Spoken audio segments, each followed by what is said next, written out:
227쪽에 보시면 다 봤나? 4번을 보겠습니다. 이 4번은 왼쪽 오른쪽 둘 다 대단히 중요한데요. 민법에서도 출제될 가능성이 있습니다. 민법에서 출제될 때는 아주 고급 지문으로 출제가 되는 겁니다. 우리 등기법에서는 중간 정도의 지문이지만 민법에서는 고급 지문이에요. 기분이 좋네. 갑은 이 부동산을 소유하고 있고요. A, B, C와 이 부동산에 관해서 3억의 매매 계약을 체결하고자 합니다. 체결이 됐습니다. 이때 A, B, C는 1억 원씩 각출을 하고자 합니다. 1억. 그러면 이 A, B, C는 소유권 이전 등기 청구권이 발생하겠죠. 소유권 이전 등기 청구권이 발생할 겁니다. 이 소유권 이전 등기 청구권의 순위를 보존하기 위해서 임시로 등기할 수 있죠. 임시로 등기할 수 있을 겁니다. 가는 임시가짜예요. 가등기라고 부릅니다. 이때 이 가등기가 이루어졌다면 ABC는 가등기 권리를 얼마씩 가지고 있을까요? 3분의 1씩 가등기 권리가 있겠죠. 3분의 1씩 가등기 권리를 가지게 될 겁니다. 이때 공유라는 개념과 합의라는 개념을 좀 구별하셔야 되는데 민법에서 공유와 합의의 결정적인 차이는 뭐라고 했습니까? 공동의 목적이 있으면 합의요. 공동의 목적이 없으면 공유예요. 예를 들어서 ABC가 동업의 목적으로 저 부동산을 취득했다면 이때는 합의입니다. 동업의 목적이 없다면 공유예요. 그렇죠? 근데 이 공유건 합의건 전부 다 소유권에서만 쓰는 개념입니다. 소유권에서만. 여기 유자가 소유한다 할 때 그 소유예요. 공동소유. 그래서 일단 소유권에서만 쓰는 것이고요. 소유권 이외의 권리에서는 앞에 준자를 붙여서 준공유, 준합유라고 부릅니다. 그러면 이 ABC가 가지고 있는 권리는 소유권이 아니죠. 가등기 권리니까. 그렇죠? 그리고 공동의 목적이 없을 테니까 준공유한다 라는 표현을 씁니다. 가등기 권리를 ABC는 준공유하게 될 겁니다. 됐나요? 이때 가등기 권리를 가진 자 A가 전원의 명의로 본등기할 수 있을까요? 없을까요? A 3분의 1, B 3분의 1, C 3분의 1 공유로 하는 이거 가능할까요? 불가능할까요? 네? 공유자 1인이 전원 명의로 본등기할 수 있을까요? 없을까요? 있어요. 공동의 목적도 없는데 공유라고 하지 않았습니까? 준공유. 공동의 목적이 없죠. 그럼 공동의 목적도 없는데 남의 등기를 지가 멋대로 하는 거 말이 됩니까? 안 돼요. 안 됩니다. 허용하지 않습니다. 가등기권자 1인은 전원 명의로 본등기할 수는 없습니다. 왜? 공동의 목적도 없으니까. 이거 이해가 되실까요? 그렇죠. 그러면 가등기 권리자 1인은 자신의 지분만에 대해서 본등기할 수 있을까요? 이건 가능합니다. 이건 가능해요. 이게 우리 전원합의체 대법원 판례입니다. 이 좀 기억해 두셔야 돼요. 가등기 권리자 1인은 전원 명의로 본등기할 수는 없습니다. 왜? 공동의 목적도 없으니까. 하지만 자신의 지분만에 대해서 본등기 신청은 가능합니다. 이걸 신청하게 되면 29조 제2호 등기시정 사건이 등기할 것이 아닌 것에 해당돼서 각하가 됩니다. 되셨을까요? 네, 요거는 전원합의체 변경 판례니까 꼭 기억하셔야 돼요. 민법, 등기법 양쪽에서 출제가 될 겁니다. 그러면 거기 4번을 보시면 왼쪽 거 수인이 가등기 권리자 중 1인이 가등기 권리자 전원 명의에 본등기할 수 있습니까? 불가합니다. 오른쪽을 보시면 수인이 가등기 권리자 중 1인이 자기 지분만의 본등기 신청 가능합니까? 가능하다라고 얘기합니다. 5번 공유자 1인이 자기 지분만에 대한 소유권 보존 등기할 수 있습니까? 안 된다고 했죠. 그럼 공유자 1인이 전원 명의로 보존 등기할 수 있습니까? 된다고 했죠. 오른쪽을 보시면 동글뱅이 5번 편집할 때 빠진 것 같아요. 공유자 중 1인이 공유자 전원 명의로 보존 등기 신청 이렇게 쓰십니다. 공유자 중 1인이 공유자 전원 명의로 보존 등기 신청 이렇게 쓰셔요. 되셨습니까? 네. 그 다음에 6번은 이미 말씀드렸죠. 상속인 1인이 자신의 지분만에 대한 상속 등기 신청할 수 있습니까? 안 된다고 했죠. 전원 명의로 상속등기 시작할 수 있습니까? 된다고 했죠. 네, 넘기겠습니다. 그 다음에 한 페이지 넘겨보시면요. 나중에 이제 공동 소유할 때 좀 보실 텐데 이 공유는 공동의 목적이 없다고 했죠. 맞아요. 그러면 공동의 목적이 없는 상태니까 공유자 1위는 자신의 지분을 다른 자에게 처분할 수 있겠습니까? 있죠. 지분 처분이 자유롭죠. 이게 공유의 지분 처분의 자유라고 부릅니다. 그러면 합의자 1위는 자신의 지분을 자유롭게 처분할 수 있을까요? 없을까요? 없어요. 왜? 공동의 목적에 의해서 제한을 받으니까. 맞아요. 그러면 합의 지분은 자유롭게 처분할 수 없다면 등기부에 합의 지분이 기록될 필요가 있을까요? 없을까요? 처분도 못하는 거 뭐라 등기부에 기록합니까? 그래서 합의 지분은 등기부에 기록되지 않습니다. 이유는 처분의 자유가 인정되지 않기 때문에 그래요. 나중에 다시 볼 겁니다. 공유는 지분이 등기부에 기록됩니다. 설령 기록되지 않더라도 기록되지 않은 경우는 균분으로 추정을 합니다. 하지만 합의 지분은 등기부에 기록될 이유가 없습니다. 왜? 공동의 목적에 의해서 제한을 받기 때문에 처분이 원칙적으로 허용되지 않습니다. 지분이 기록될 이유가 없어요. 이거 기억해 두셔야 됩니다. 나중에 다시 설명을 드릴 거예요. 나중에 유학집 할 때. 그렇다면 합의 지분은 등기부에 기록되지 않으니까 합의권자의 채권자는 채무자인 합의자의 지분에 대해서 강제 집행할 수 있을까요? 없을까요? 없습니다. 왜? 합의 지분이 등기부에 기록되지 않으니까. 그러면 공유 지분은 등기부에 기록이 되니까 공유자의 채권자는 채무자인 공유자의 지분에 대해서 강제 집행할 수 있을까요? 없을까요? 있겠죠. 따라서 공유 지분은 등기부에 기록되니까 가압류 가처분의 대상이 됩니다. 이거 이해가 되실까요? 네, 나중에 또 설명을 드릴 겁니다. 그러면 거기 7번을 보시면 합의 지분에 대한 가압류 가처분 등기는 허용되지 않습니다. 공유 지분에 대한 가압류 가처분 등기는 당연히 허용이 됩니다. 그 다음에 합의 지분의 이전 등기는 가능합니까? 안 된다고 했죠. 합의 지분은 처분이 원칙적으로 허용되지 않습니다. 공동의 목적에 의해서 제한을 받기 때문에 그렇습니다. 그 다음에 농지를 목적으로 한 저당권 등기 된다고 했죠. 농지를 목적으로 한 전세권 등기 됩니까? 안 되죠. 그 다음에 구분 건물이 대지권 취지 등기를 한 경우 토지 건물만에 관한 소유권 이전 등기나 저당권 설정 등기는 안 된다고 했죠. 대지권의 일체성이 깨지기 때문에 그렇죠. 네. 그래서 나와 있는 내용들은 사실은 여러분 민법 지식으로 봤을 때 아직은 어려우실 거예요. 그래서 지금은 흔적을 남긴다고 생각하시면 돼요. 나중에 요약집 할 때 다시 한번 상세하게 설명을 드릴 겁니다. 한 문제 정도는 출제가 이루어지게 됩니다. 쭉 넘기겠습니다. 등기필 정보는 지난 시간에 했고요. 이제 어디를 보실 거냐면 240쪽을 보십니다. 보셨습니까? 거기 하필 등기가 나와 있는데 이 하필 등기는 출제가 될 가능성이 높습니다. 출제가 될 때는 상급의 문제로 출제가 될 겁니다. 출제가 될 때는 네, 이것 좀 보겠습니다. 여기 두 필지가 존재해요. 두 필지가 존재하는데 이쪽은 100번지, 이쪽은 101번지. 그래서 두 필지가 존재하는데요. 이쪽은 갑소유 토지, 이쪽은 갑소유 토지입니다. 갑은 두 필지를 합필 등기를 신청할 수 있을까요? 없을까요? 있죠. 왜? 소유자가 같으니까. 그렇죠. 합필 등기 요건, 합병 요건과 똑같아요. 첫 번째, 뭐가 있습니까? 한 필지 성립 요건을 구비할 것. 두 번째, 합필 제한 사유가 없을 것. 세 번째, 뭐가 있죠?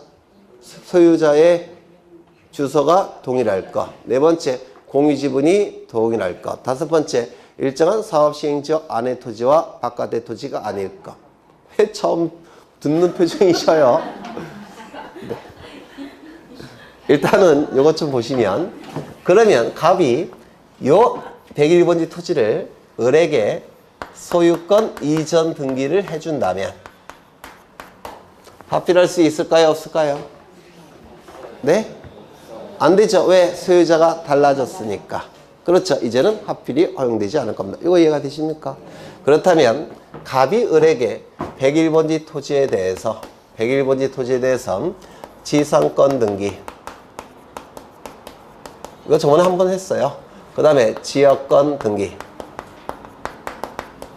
이 지역권은 승역지를 얘기합니다. 그 다음에 전세권 등기, 임차권 등기. 요 토지 부분에 대해서 갑은 을에게 지상권, 지역권, 전세권, 임차권 등기를 해줬다는 겁니다. 그러면 갑은 두 필지 토지를 합필을 할 수가 있는지가 문제가 될 겁니다. 있을까요? 없을까요? 요거를 이제 합치더라는 겁니다. 일단 을이 취득한 것은 지상권, 지역권, 전세권, 임차권만 취득했죠. 네. 맞아요. 네. 그러면 이 토지는 여전히 갑이 소유하겠죠. 소유자는 동일합니다.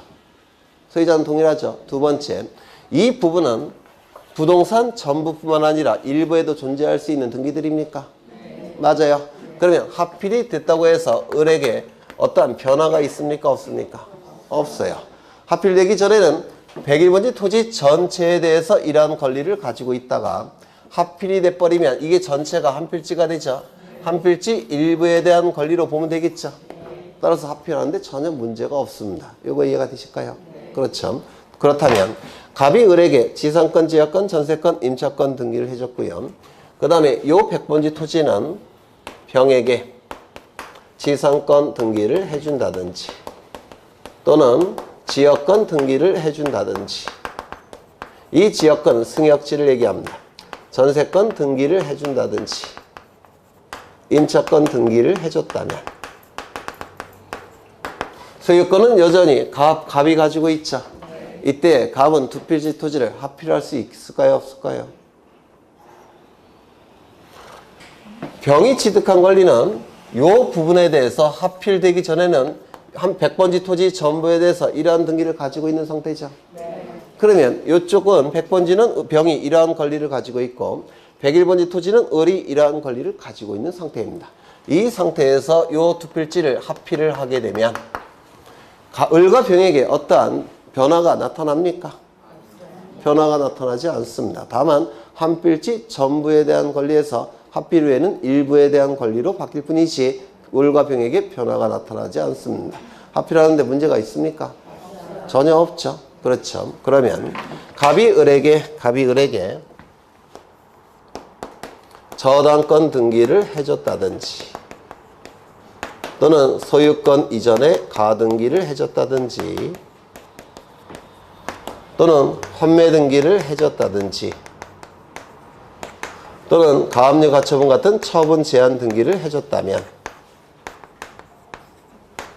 이때는 갑은 두 필지 토지를 합필할 수 있을까요? 없을까요?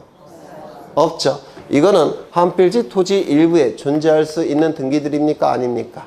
아니라고 했죠. 보시면 저당권 등기 다음에는 필연적으로 경락인 명의로 소유권 이전 등기가 되는 등기죠. 맞아요. 소유권 이전에 가등기 후에는 소유권 이전에 본등기가 이루어지죠. 환매 등기가 이루어지면 나중에 소유권 이전 등기가 이루어집니다. 이따가 보실 거예요. 가압류 가처분 등기도 나중에 강제 집행이 이루어지게 되면 소유권 이전 등기가 뒤따라 나옵니다. 그러면 합필이 됐을 때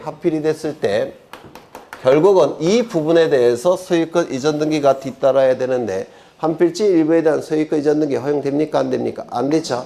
따라서 소유권 이전 등기의 전제가 되는 이러한 등기도 허용될 수가 없습니다. 이걸 뭐라 부릅니까? 합필 제한 사유라고 부릅니다.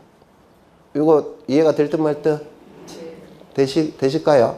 그러면 이때 병에게 100번지 토지도 저당권 등기, 소유권 이전의 가등기, 그 다음에 환매 등기, 그 다음에 처분 제한 등기가 이루어졌을 때 합필할 수 있습니까? 없습니까? 이때도 안 되겠죠. 그렇죠. 왜? 이러한 등기들은 부동산 일부에는 존재할 수가 없기 때문에 합필이 이루어지게 되면 을과 병의 이러한 권리들은 소멸이 돼버려요. 따라서 을에게는 손해가 발생할 수 있죠. 처음부터 합필을 허용하지 않겠다는 겁니다.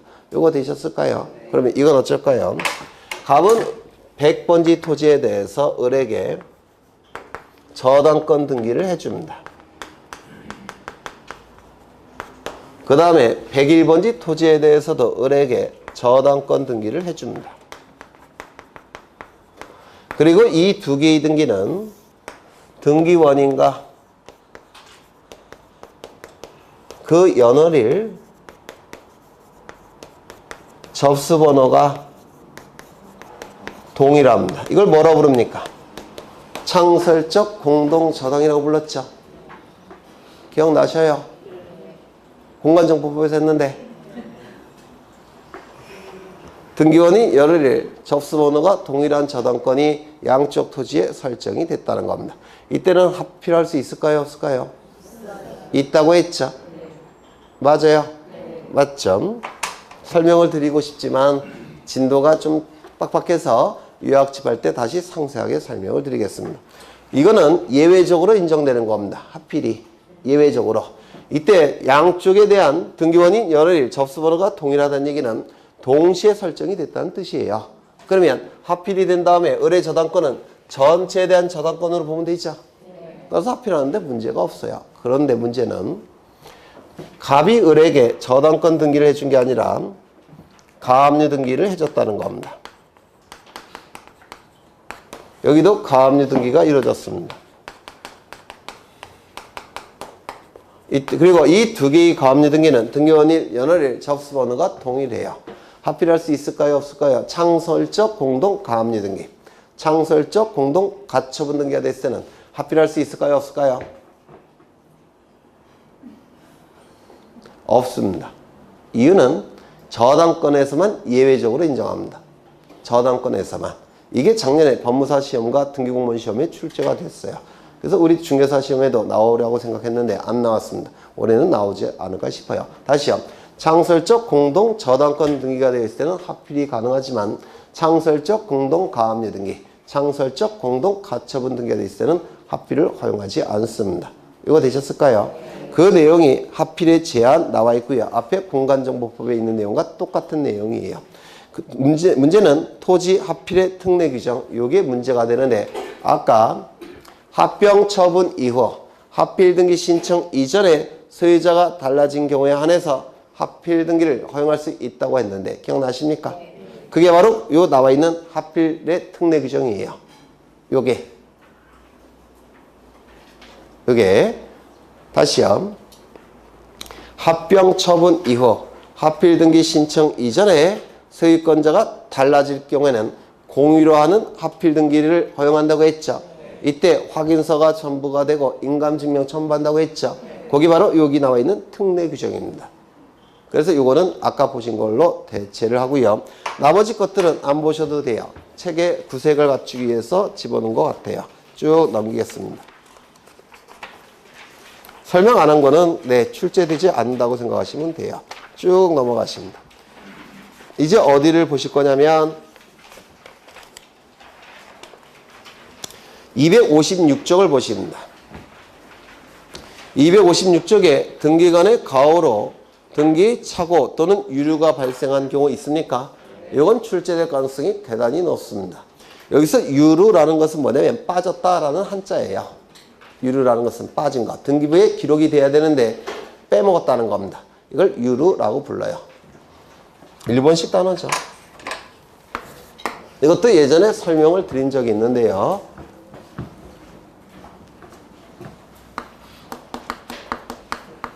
원시적 일부 불일치가 발생했을 때 이를 일치시켜주는 등기를 뭐라고 부릅니까? 네? 경정등기라고 불렀죠.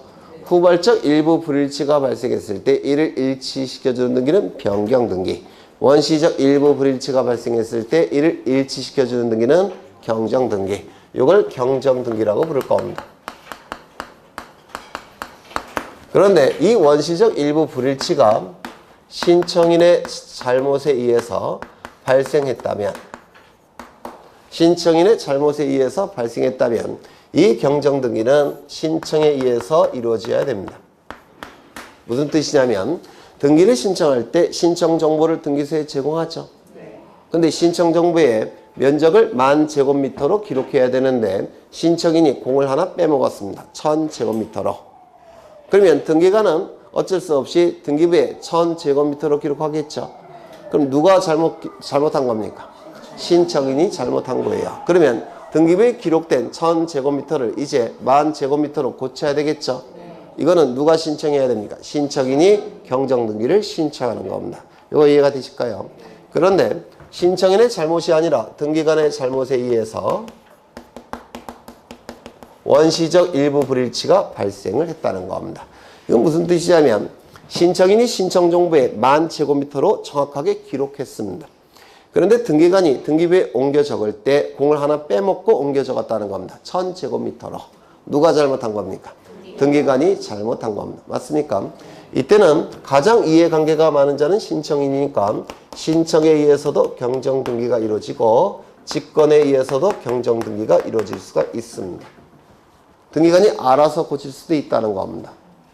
요거 이해가 되실까요? 신청인의 잘못에 의해서 원시적 일부 불일치가 발생했다면 신청에 의해서 경정해야 됩니다. 하지만 등기관의 잘못에 의해서 원시적 일부 불일치가 발생했다면 가장 이해관계가 많은 자는 신청인이에요. 그래서 고쳐달라고 요구할 수도 있고 등기관이 알아서 고칠 수도 있다는 겁니다. 요거 이해가 되시겠죠? 이때 요 직권에 의한 경정등기가 시험에 대단히 잘 나오는데요. 첫 번째, 등기관이 고친 다음에 등기관이 경정등기를 할 때는 이제 상급자에게 보고해야 되겠죠. 그래서 지방법원장에게 보고를 해야 됩니다. 경정등기가 이루어지는 경우 지방법원장에게 보고를 하는데 사전에 보고할까요? 사후에 보고할까요? 왜요? 일단 고쳐야 됩니다. 잘못된 내용이 등기부를 통해서 공시되는 건 짧을수록 좋죠. 근데 보고를 한 다음에 고치게 되면 보고할 때까지 이게 고쳐지지 않은 잘못된 내용이 공시가 되는 겁니다. 맞아요? 그래서 일단 고친 다음에 보고를 해야 돼요. 즉 사전 보고가 아니라 사후 보고를 해야 되더라는 겁니다. 기억하셔야 돼요. 두 번째, 경정등기에 의해서 손해가 발생한 자가 있을 수 있겠죠. 그러면 그 자의 승낙서가 필요합니다. 즉 등기상 이해관계인이 있을 때는 그자의 승낙서가 첨부가 돼야 됩니다. 이게 왜 의미가 있느냐면 등기법이 개정되기 전에는 등기상 이해관계인이 있을 때는 애당초 직권경정등기를 허용하지 않았습니다. 등기상 이해관계인이 있을 때는. 그런데 등기법이 개정이 되면서 등기상 이해관계인이 있을 때는 승낙서를 첨부하면 곧 직권으로 경정등기할 수 있다라고 법을 바꿔버렸어요. 그래서 이게 중요한 의미가 있습니다. 세 번째, 신청인에게 알려는 줘야 되겠죠. 내가 잘못해서 고쳤으니까 알려줘야 되겠죠. 신청인이 없을 때는 등기명인에게라도 알려줘야 됩니다. 이때 알려줄 때 사전에 통지할까요? 사후에 통지할까요? 사후에. 왜? 일단 고치고 보는 겁니다. 그렇죠. 잘못된 내용이 공시되는 건 짧을수록 좋으니까 고치고 보는 거예요. 따라서 사후 통지입니다. 그런데 신청인이나 등기명의인이 2명 이상일 때는 전원에게 통지할까요? 한 사람에게 통지할까요? 한 사람에게 통지하는 것으로 충분합니다. 한 사람에게 통지하는 것은 충분해요. 마지막으로 변경등기나 경정등기는 일부 불일치가 발생했을 때 그 불일치 부분을 고치는 등기죠. 원시적이라고 한다면 경정등기, 후발적이라고 한다면 변경등기. 여튼 둘 다 일부 불일치입니다. 맞아요? 그러면 고치기 전과 고친 후는 동일성이 유지될까요? 상실이 될까요? 유지돼야 되겠죠. 일부만 고치는 거니까. 따라서 변경등기나 경정등기 할 때는 등기관은 동일성이 유지되는지 여부를 심사해야 됩니다. 그게 등기관의 핵심적인 역할이에요. 그런데 이러한 직권에 의한 경정등기는 누가 잘못한 겁니까? 등기관이. 지가 잘못해놓고 지가 동일성 유지 여부를 심사할 수가 있겠습니까? 없어요. 따라서 직권에 의한 경정등기는 동일성 유지 여부를 등기관이 심사할 수가 없습니다.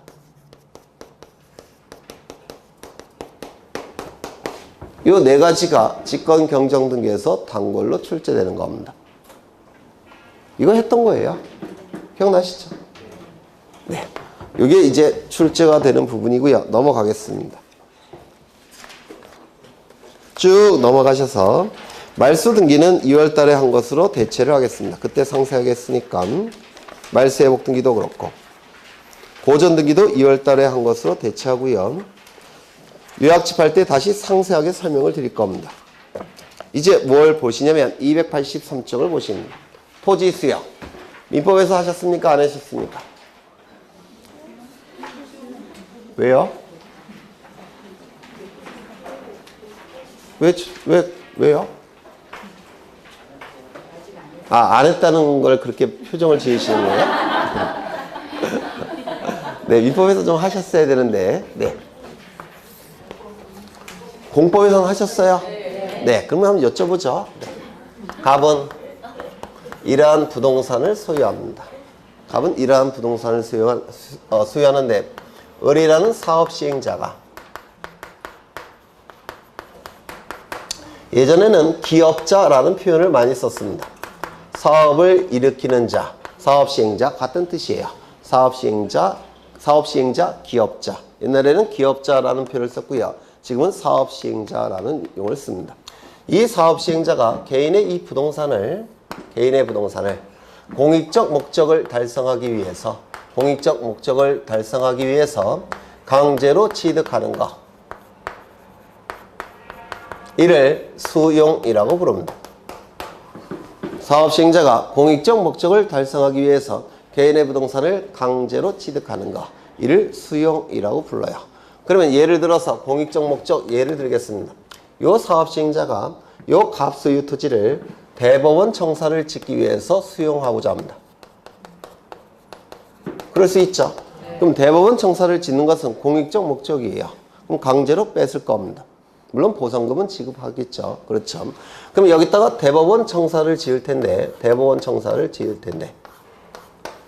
이때 여기 이 부동산에 대해서 A가 지상권 등기를 가지고 있다든지 또는 전세권 등기를 가지고 있다든지 임차권 등기를 가지고 있다든지 저당권 등기를 가지고 있는 상태라고 한다면 이 A의 권리를 내버려 두고 이 사업 시행자가 수용해서 대법원 청사 지을 수 있을까요? 없을까요? 없습니다. 그럼 대법원 청사를 짓기 위해서 이거 다 소멸시켜야 됩니다. 선순위 권리는 다 소멸시켜야 돼요. 이거 이해가 되십니까? 따라서 이 선순위 권리를 소멸시키는 방법을 어떠한 방법을 쓰고 있냐면 사업 시행자가 이 수용을 통해서 권리를 취득할 때는 원시 취득으로 논리를 구성합니다. 들어보셨어요? 원시 취득. 그럼 이 수용은 사업 시행자가 원시 취득하는 겁니다. 그럼 원시 취득은 뭐냐면 원자가 근원 원자예요. 시는 시작할 시자고 맨 처음에 취득하는 걸 원시 취득이라고 부릅니다. 그러면 원시 취득과 구별되는 개념이 뭐가 있을까요? 승계 취득. 그러면 승계 취득은 승계는 이을승자와 이을계자를 써서 전 권리자가 갖고 있는 권리를 이어받아서 취득하는 걸 승계 취득이라고 불러요. 그러면 원시 취득과 승계 취득의 차이는 뭐냐면 갑이 이 토지를 소유하고 있는데 이 토지에 대해서 을에게 저당권이 설정이 됐습니다. 저당권 등기를 해서 을은 저당권을 가지고 있는 상태예요. 이때 갑이 가진 이 소유권을 병이 이전을 받더라는 겁니다. 이 이전을 받는 방법은 두 가지가 있는데요. 첫 번째, 승계 취득의 방법이 있습니다. 두 번째, 원시 취득의 방법도 있어요. 그럼 이 승계 취득의 방법은 뭐냐면 요 병이 갑의 권리를 이어받아서 취득하는 겁니다. 이게 승계 취득이에요. 고스란히 이어받아서 취득하는 거. 그러면 이 승계 취득의 특징이 뭐냐면 갑이 가지고 있는 권리만큼만 취득합니다. 그러면 갑이 가지고 있는 권리는 소유권이지만 저당권에 의해서 제한을 받는 소유권이죠. 따라서 저당권에 의해서 제한을 받는 소유권을 취득합니다. 고스란히 이어받는 거니까. 그래서 이걸 뭐라고 부르냐면 멋있게 표현해서 승계 취득은 하자도 승계한다 라는 표현을 씁니다. 하자도 승계가 되는 겁니다. 전 권리자가 갖고 있는 권리만큼만 이어받는 것이기 때문에 그렇습니다. 근데 원시 취득으로 논리를 구성하면 원시는 맨 처음에 취득하는 것으로 보게 돼요. 누가? 병이.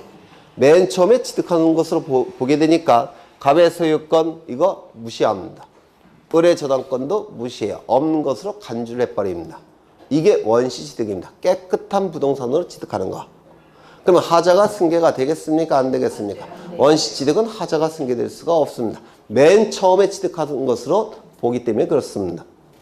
건물을 신축하면 신축한 자가 건물의 소유권 취득하죠. 깨끗한 소유권을 취득하죠. 이게 원시 취득이에요. 또는 바다를 메꿔서 토지를 메꾸면 메꾼 자가 무조건 소유권 취득하죠. 이게 원시 취득입니다. 맨 처음에 취득하는 거니까. 그런데 이것도 원시 취득으로 구성하면 맨 처음에 취득한 것처럼 이러한 권리 다 소멸시켜요. 이게 원시 취득의 개념입니다. 그렇다면 공익적 목적을 달성해야 되니까 우리 법에서는 이 수용은 원시 취득으로 논리를 구성합니다. 원시 취득으로 논리를 구성하니까 이러한 권리는 다 어떻게 해야 되겠습니까? 소멸시켜야 됩니다. 이거 이해가 되셔요? 네. 그러면 이 원시 취득으로 논리를 구성하는데 소유권을 취득하는 시점은 어느 시점이라고 공부하셨습니까? 민법에서 187조. 수용한 날 또는 수용기일 같은 뜻입니다. 되셨어요? 어느 시점에 원시 취득합니까? 수용한 날, 수용 개시 그 시점에 사업 시행자는 원시 취득하는 겁니다. 되셨을까요? 그렇다면 이 사업 시행자는 이제 수용으로 인한 등기를 갖추겠죠. 취득할 때는 법률 규정에 의한 취득이니까 등기가 필요 없지만 처분하기 위해서는 등기 필요한 거 아닙니까? 그렇죠. 등기를 갖출 겁니다. 그럼 이 등기가 이루어질 텐데 이 등기가 이루어짐으로 인해서 이익이 발생한 자는 을이 될 수 있지만 불이익이 발생한 자는 존재할 수 있을까요? 없을까요? 없습니다. 왜요? 원시 취득이니까. 전에 권리자는 다 무시하는 겁니다. 그래서 원시 취득이니까 이 수용으로 인한 등기는 단독 신청입니다.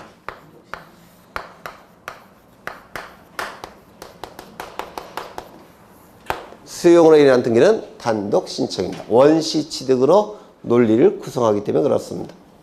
이거 이해가 되실까요? 그러면 단독 신청을 할 텐데 문제는 등기부가 없다라고 한다면, 즉 미등기 부동산이라고 한다면 원시 취득으로 논리를 구성하니까 소유권 보존 등기하면 되겠죠. 등기부가 없는 상태니까 누구 이름으로? 사업 시행자 이름으로. 맞아요. 그런데 등기부가 있다라고 한다면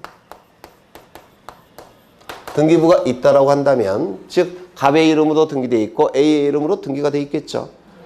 맞아요. 그러면 원시 취득으로 논리를 구성하니까 이러한 이 갑명의 등기, A명의 등기 다 어떻게 해야 될까요? 다 말소를 시켜야 됩니다. 원시 취득이니까. 그래서 말소 등기를 먼저 해야 됩니다. 갑의 명의도 말소시키고 A의 명의도 말소시켜야 돼요. 말소한 다음에 이 등기부를 폐쇄해야 됩니다. 폐쇄한 다음에 창구에 집어넣어야 돼요. 그 다음에 이제 등기부가 없어졌죠? 이제 무슨 등기 해야 되겠습니까? 소유권 보존 등기를 해야 됩니다. 원시 취득이니까. 그렇죠. 그런데 이렇게 하게 되면 절차가 복잡해져요. 비용도 많이 들고. 따라서 등기부가 있을 때는 이러한 복잡한 절차를 거치지 않고 곧장 이전 등기를 합니다. 갑의 이름에서 을의 이름으로. 이런 복잡한 절차를 거치면 시간도 많이 걸리고 그 다음에 비용도 많이 들어요. 따라서 이런 복잡한 절차를 거치지 않고 곧장 갑의 이름에서 을의 이름으로 이전 등기를 해버립니다. 그리고 이 등기들은 등기가 아니다 직권으로 말소해버립니다. 이거 되셨을까요? 그러면 이전 등기니까 등기 문제가 존재할까요? 존재하지 않을까요? 존재하지 않습니다. 왜요? 단독 신청이라고 했잖아요. 원시 취득이기 때문에 단독 신청이에요. 다만 비용을 줄이기 위해서, 시간을 아끼기 위해서 다만 이전 등기 형식을 취할 뿐입니다. 따라서 이전 등기여도 단독 신청입니다. 이거 이해가 되실까요? 그렇죠.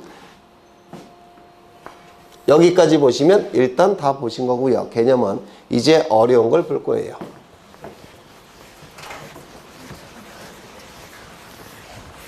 이해 안 되셔도 괜찮아요. 아직 민법 지식이 좀 제가 볼 때는 거의 없는 상태라서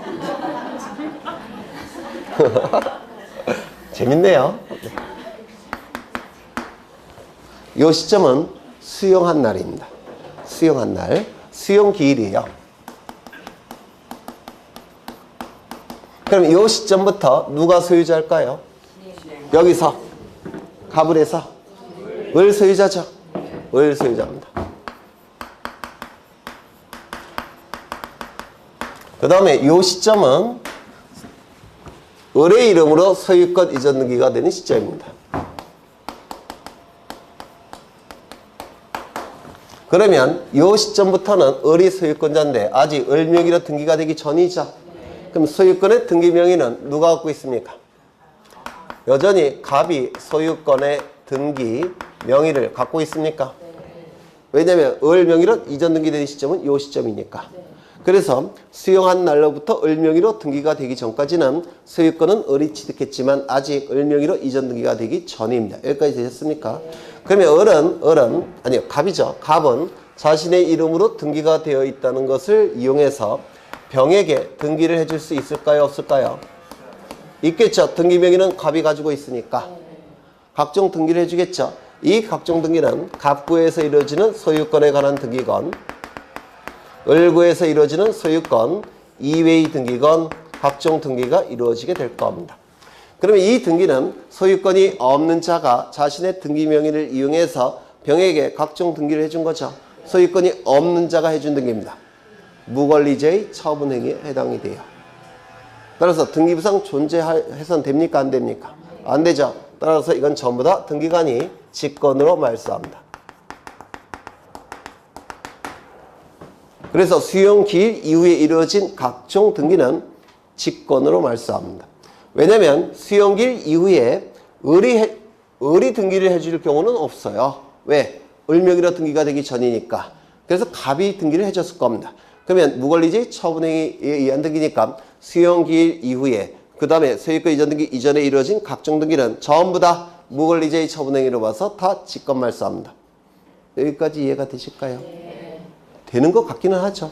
네, 일단 두 번째, 수용기일 이전에 이루어진 소유권에 관한 등기. 뭐가 있죠? 소유권 보전 등기도 있을 테고 소유권 이전 등기도 있을 수가 있죠. 이거는 갑의 이름으로 이루어진 등기를 얘기해요. 전소유자 갑. 이 등기는 직권으로 말소할까요? 말소하지 않을까요? 네? 왜 안 돼요? 원칙에 의한다면 직권 말소해야 돼요. 이유는 원시취득이니까. 그렇죠. 원칙에 의한다면 원시취득으로 논리를 구성하니까 다 말소시켜야 된다고 했죠. 그래서 직권 말소하는 게 맞아요. 그런데 문제는 뭐냐면 을명의로 이전 등기를 하기 위해서는 갑의 등기 명의를 살려놔야 되죠. 갑의 명의가 말소가 되면 을명의로 이전 등기할 수는 없습니다. 이거 이해가 되실까요? 따라서 이 수용기 이전에 이루어진 소유권에 관한 등기는 직권으로 말소할 수가 없습니다. 수용기일 이후에 이루어진 등기는 모든 등기가 다 직권 말소되지만 수용기일 이전에 이루어진 소유권에 관한 등기는 직권으로 말소할 수가 없습니다. 왜? 직권으로 말소해버리면 을명의 이전 등기를 할 수가 없기 때문에 그렇습니다. 이거 이해가 되실까요? 될 듯 말 듯은 하실까요? 네. 그러면 두 번째, 소유권 이외의 권리에 관한 등기. 이 등기들은 어떻게 해야 될까요? 을구에 기록된 등기들은 어떻게 해야 될까요?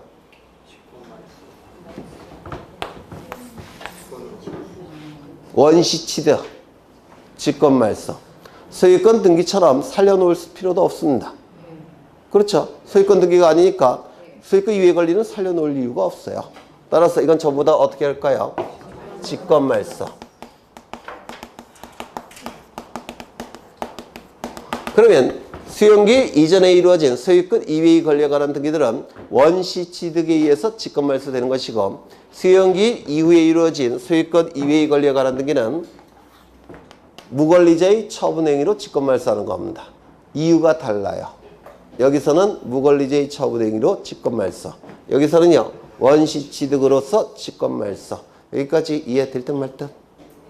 되셨죠? 네. 그런데 예외가 두 가지가 존재합니다. 여기 시험에 잘 나와요. 예외가 소유권 이외의 권리에 관한 등기지만 직권말소하지 않는 예외가 두 가지가 있다는 겁니다. 첫 번째, 토지수용위원회에서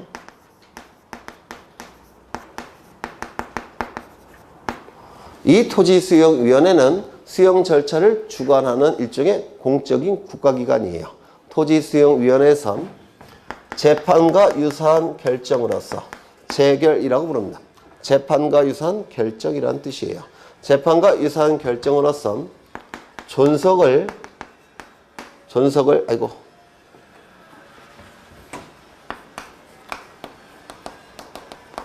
존속을 인정한 권리에 관한 등기는 직권으로 말소하지 않습니다. 토지 수용 절차를 주관하는 토지수용위원회가 존속을 인정하겠다는 겁니다. 그러면 토지수용위원회가 존속을 인정하는데도 불구하고 등기관이 내가 알아서 지울게 이렇게 할 수 있습니까? 없겠죠. 그렇지 않습니까? 토지수용위원회에서 존속하자, 존속시키자라고 결정을 했는데 그것도 재판과 유사한 결정으로 결정을 했는데 등기관이 멋대로 직권 말소할 수 있겠습니까? 없다라는 겁니다. 두 번째, 수용되는 토지를 위해 존재하는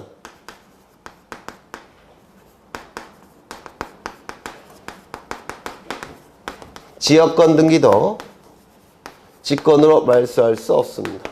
수용되는 토지를 위해 존재하는 지역권 등기도 직권으로 말소할 수 없는데요. 이건 무슨 뜻이냐면 이런 뜻이에요. 여기 도로가 있고요. 여기 두 필지 토지가 존재합니다. 이쪽은 A 소유 토지고 이쪽은 갑 소유 토지입니다.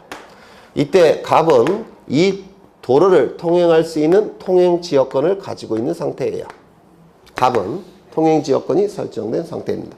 이때 이 갑의 토지를 을이라는 사업시행자가 수용하고자 합니다. 수용의 목적은 대법원 청사를 짓기 위해서 수용하고자 해요. 그렇다면 대법원 청사가 지어지겠죠. 대법원 청사가 지어졌는데 이때 대법관님들과 직원들은 여기 통행할 수 있어야 되겠죠. 이 직원들이 헬리콥터 타고 날아다닐 수는 없잖아요. 맞아요. 그러면 이 토지가 수용이 될 때 이 토지를 위해 존재하는 지역권 등기 존치시킬까요? 없애야 될까요? 존치시켜야 되겠죠. 수용되는 토지를 위해 존재하는 지역권 등기, 수용되는 토지를 위해 존재하는 지역권 등기는 직권으로 말소할 수가 없습니다. 이거 이해가 되실까요? 되시죠? 네. 하나 더. 요 시점에 갑이 사망을 합니다. 갑이 사망을 하게 돼요. 그럼 요 시점부터 상속인이 소유권을 취득하겠죠? 맞아요. 그러면 여기 갑이 소유권자에서 이제 상속인이 소유권을 취득하게 될 겁니다. 그러면 이제 수용 절차는 토지 소유자 B를 기준으로 수용 절차가 진행이 될 겁니다. 그리고 보상금도 상속인 B에게 지급되겠죠. 맞아요.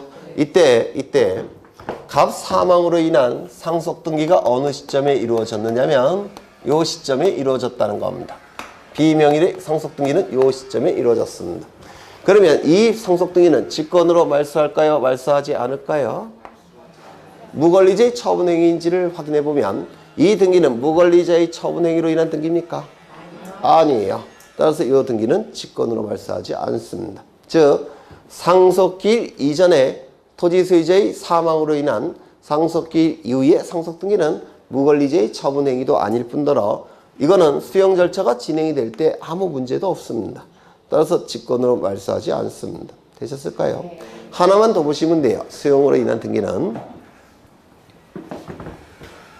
이 수용 절차가 실효가 됐다는 겁니다. 수용 절차가 실효가 됐어요. 없는 상태로 돌리겠다는 겁니다. 이 대법원 청사를 짓겠다는 계획이 취소가 됐습니다. 수용 절차 실효되겠죠. 그러면 을명의 이 소유권자 등기는 이 등기가 말소됨으로 인해서 불이익이 발생한 자는 누굴까요? 을 등기 의무자. 이익이 발생한 자는 누굴까요? 갑 등기 권리자. 이때는 공동 신청입니다. 왜냐하면 아까 단독 신청을 했던 이유는 원시 취득으로 논리를 구성했기 때문에 단독 신청이었죠. 그럼 수용 재결이 실효가 됐을 때 이거는 원시 취득과는 관련이 없죠.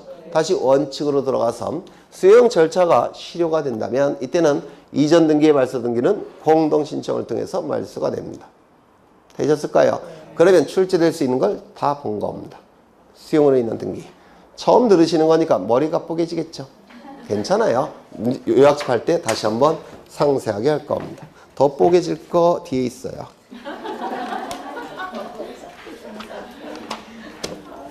이제 뭘 보실 거냐면 유증으로 인한 서유권 전등기를 좀 보겠습니다. 유증은 이건 머리 안 뽀개져요. 너무 쉬워서. 이 유증으로 인한 서유권 전등기도 시험에 자주 나옵니다. 그래서 꼭 보시고 넘어가셔야 돼요. 물론 유학집 할 때 다시 반복을 할 겁니다. 여기 이러한 부동산이 있고 소유자가 갑입니다.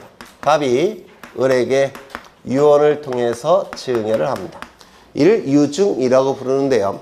유증은 유언과 증여계약의 합성행위예요. 합성행위. 유언은 단독행위고 증여는 계약이죠.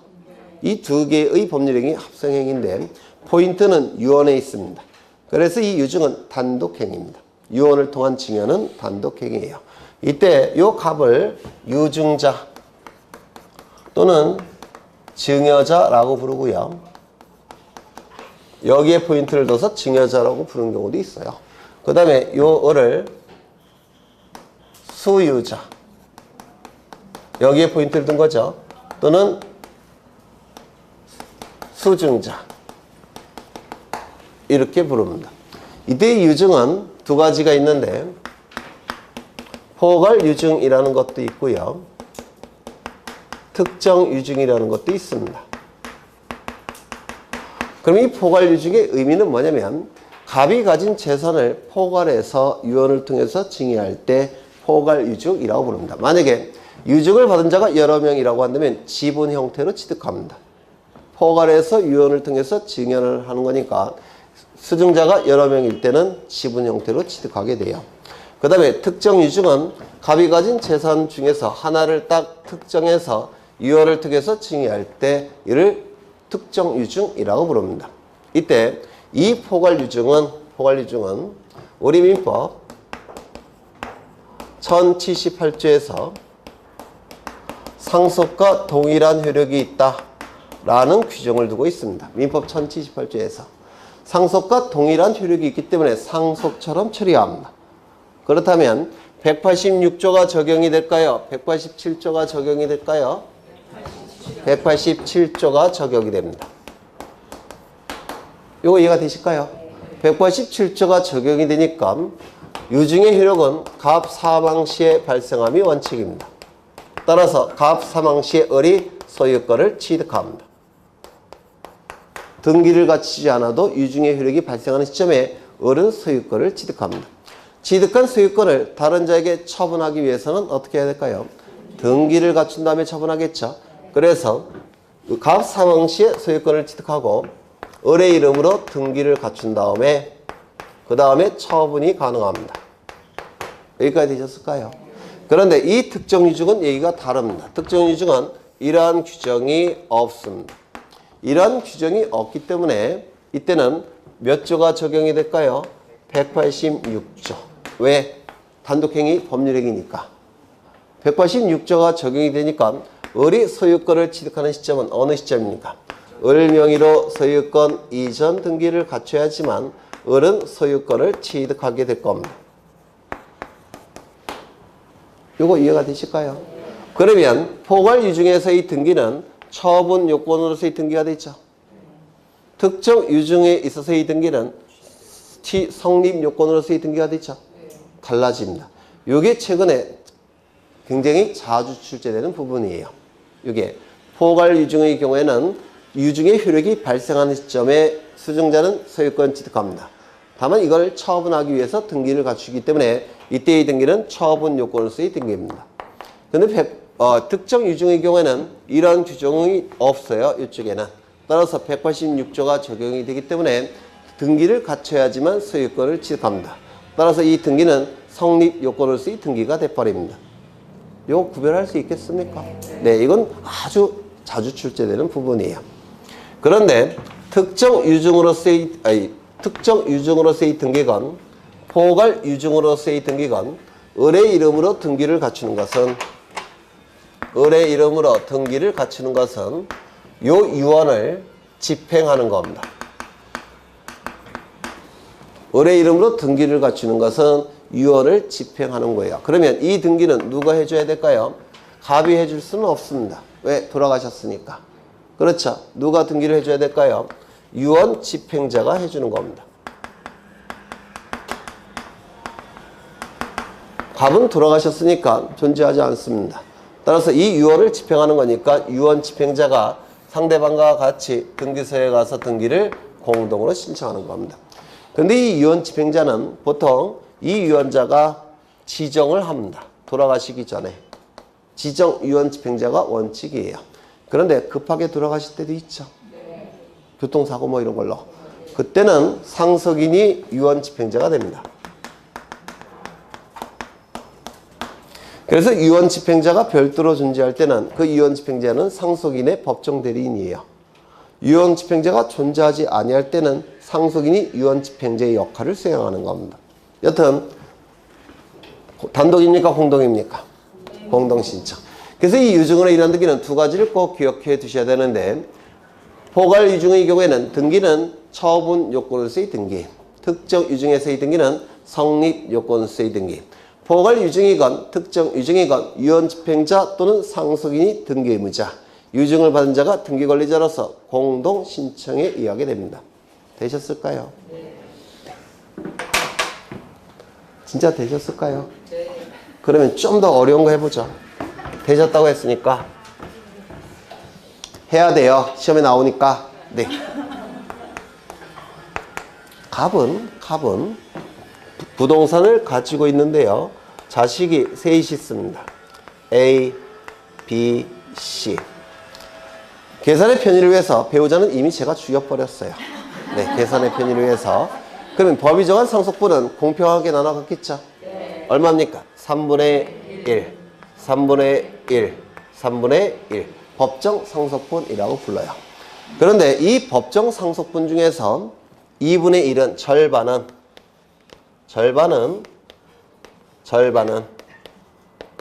이 갑의 유산으로서 상속인에게 반드시 남겨줘야 될 상속분이에요. 남겨줘야 될 상속분입니다. 이를 유류분이라고 불러요. 유산으로서 반드시 상속인에게 남겨줘야 될, 머무를 유자입니다. 남겨줘야 될 상속분. 이를 유류분이라고 부릅니다. 왜냐하면 이 상속재산은 갑이 혼자서 모은 재산이 아니에요. 그렇죠? 자식들도 덜 먹고 덜 쓴 겁니다. 그래서 이 상속재산은 우리 민법에서 가족재산으로 봅니다. 가족재산. 따라서 그 상속분의, 법정 상속분의 절반은 반드시 상속인에게 넘어가야 되는데 이를 유류분이라고 불러요. 여기까지 되셨습니까? 네. 그런데 여기서 C가 막내딸인데 C가 제일 이뻐요. 그래서 유일한 요 아파트를 요 C에게 유증을 해버립니다. 그럴 수 있겠죠? 유언을 통해서 증여를 하겠다는 겁니다. 그러면 A와 B의 6분의 1은 유류분으로서 반드시 이게 넘어가야 되는데 한 푼도 못 가져가게 되죠.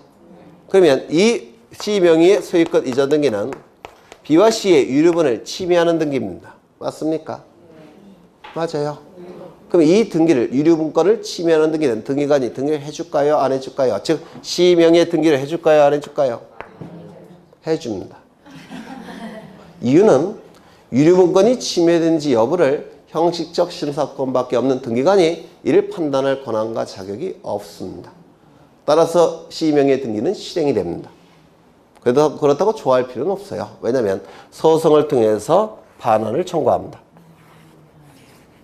소송을 통해서 반환 청구할 수 있어요. 이걸 유류분권이라고 부릅니다. 하나 기억하죠? 유류분권을 침해하는 유증으로 인한 등기도 등기관이 등기를 시행합니다. 왜? 형식적 심사권밖에 없으니까. 예전에 소멸시효가 완성이 됐다고 하더라도 등기 신청 가능하다고 했죠. 그것과 똑같습니다. 되셨나요? 네. 그렇다면 유류분권과 유증으로 인한 등기도 어느 정도 보신 겁니다. 거의 다 보신 거예요. 출제가 되는 게. 이제 뭘 볼 거냐면 판매특약 등기를 볼 겁니다. 좀 쉬었다 해야 되겠죠? 네, 쉬었다 하겠습니다.